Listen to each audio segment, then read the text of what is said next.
So I figured I might as well do a little video on this sled. This is a 1993 Skandic 2 503R originally. And here, this is from my grandfather. It's 503 dual carb with reverse, no electric start, nothing else. Hand grips and all that.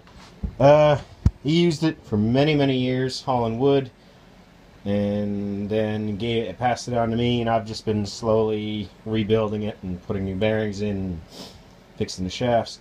I had bought another Skandic identical to this one off my uncle that was in way worse shape. The frame was completely rotted on it, but I didn't care. I wanted the motor. It was a 503 dual carb, and all the parts fit on this sled.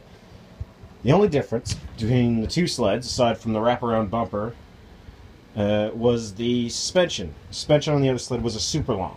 So the difference between this one and that one would have been this originally had a 139-inch track, and the super long has a 153. Didn't matter to me at the time. I paid $50 for it. Bought it off my uncle because I wanted the engine to do a project. The engine eventually went into my Tundra 2. That's the 503 Tundra project, which is still a working project. I just lost spark, so we're going to do some more on that. But surprisingly enough, there's a few more differences between this sled and the super long. Number one being this rack on the super long. It's big enough to carry two 5-gallon jerry cans instead of just one, so that's a noticeable difference. Where it mounts on the frame is different, and the frames themselves are different. And I didn't know this going into the project. I thought it was a direct swap.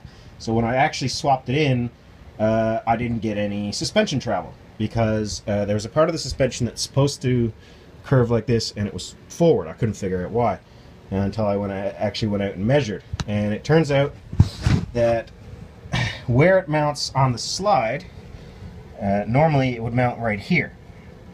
That's 4 inches or 3.5 inches further back than it would have on the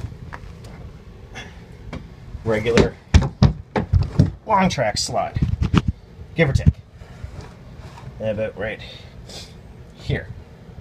So this is the long track slide. This is where the rearmost of the suspension arm here would have mounted. So rather than cut these tabs off and drill holes further back, I decided to add in this bar. This is, I can't remember the actual measurements, but it puts it at right about the correct spot for this to be lined up.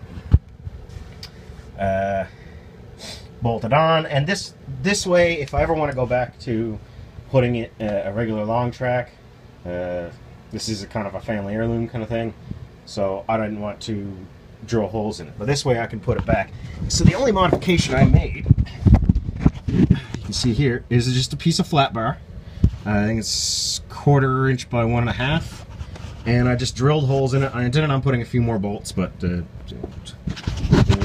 and this gives me the correct angle, at least a better angle, for the suspension to sit. It also raised the sled up by like 1/2 inch, not really anything noticeable. Another difference between the super long and the long that I didn't realize is the space between these bogie wheels. On the regular long track, it's a little bit wider, and the long track actually has steel lugs in the track, or steel guides. The drive cogs are also different. I actually prefer this style of drive cog anyway, so it works out perfect for me. And I prefer these kind of cleats, I guess you would call them. I'm not really sure the proper name, because they're rubber, and I had a big problem with the steel ones bending on the other track. So, but if you want to do this conversion, it's not that hard. Just find the measurements and add in this piece of bar, or you can drill it out and do all kinds of other stuff. I will probably eventually add the big rack on the back, because it's kind of nice to have that big track hanging out like it does. I recommend it to any Skandic owner. To be perfectly honest, it rides like a dream in the powder now. It's insane. Just the amount of flotation, and it helps a lot in reverse too. If you get bogged down, just reverse it out a little bit and keep plowing through. It's like a fucking tractor. It's amazing. Well, I'll keep working on this one. It's really clean underneath, to be honest. Now, I haven't had to do much with it. It's just replacing stuff that got left. Is all it is. That's about it. If you want to do that kind of swap, it's fairly simple. I'm kind of surprised. I'll keep riding it and see if anything changes, if stuff bends, and I'll post an update. But aside from that, it looks like it's going to work. It's going to work really nicely. That's it.